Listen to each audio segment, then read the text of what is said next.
Hello बच्चों, चलिए प्रश्न को पढ़ते हैं।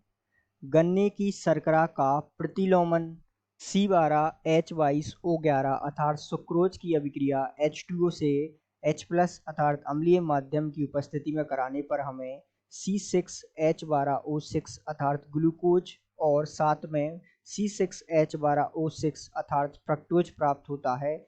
ये एक छद्म प्रथम कोटि की अभिक्रिया है। ये अभिक्रिया तनु अम्ल जैसे HCl द्वारा उत्प्रेरित होती है।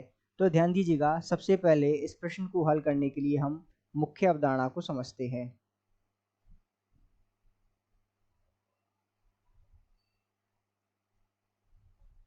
तो मुख्य अवधारणा के रूप में हमें जानना होगा कि छद्म प्रथम कोटि की अभिक्रिया या छद्म एकाणु अभिक्रिया क्या होती है।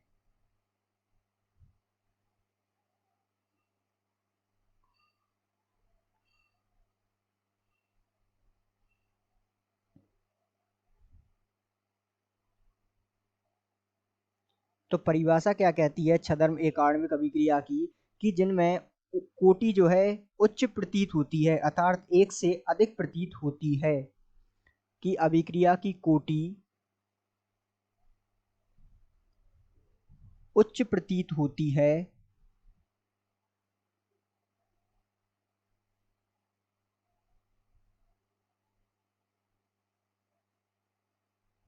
परंतु उसकी कोटि जो है निम्न होती है अर्थात एक होती है।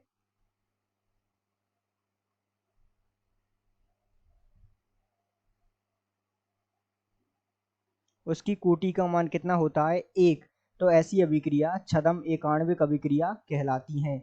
जैसे कि ये जो आपको उदाहरण दिया हुआ है गन्ने की शर्करा का प्रतिलोमन, इसमें कोटि कितनी प्रतीत होती है? दो। लेकिन ऐसा नहीं है, क्योंकि H2O जो आपको इस अभिक्रिया में दिया हुआ है ये जो है आधिक्य में है अर्थात ये जो है नियत होता है। तो इस कारण जो है इसे दर में नहीं लिखा जाता अर्थात दर का यदि हम समीकरण लिखें गन्ने के प्रतिलोमन के लिए तो R बराबर K अर्थात दर बराबर वेग नियतांक K, और यहाँ जो है C12H22O11 अर्थात सुक्रोज की सांद्रता।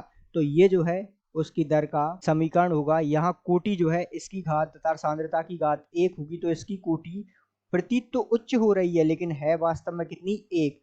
तो ये जो है छद्म एकाण्विक अभिक्रिया है जिसमें जो है कोटि उच्च प्रतीत होती है लेकिन ऐसा होता नहीं है। तो इसकी कोटि कितनी होगी? एक।